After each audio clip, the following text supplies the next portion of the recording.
নূরে হক তালাশ করা ফরজ।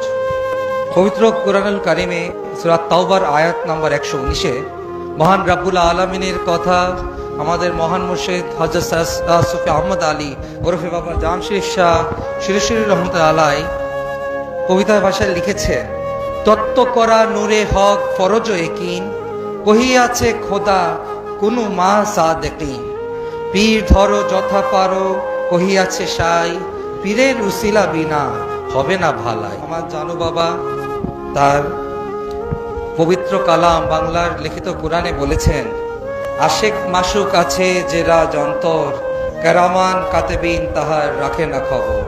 কেমেনেতে তাহাতে দাগা দিবেক শয়তান, ফেরেশতা বুঝিতে না রে যাহার সন্তান।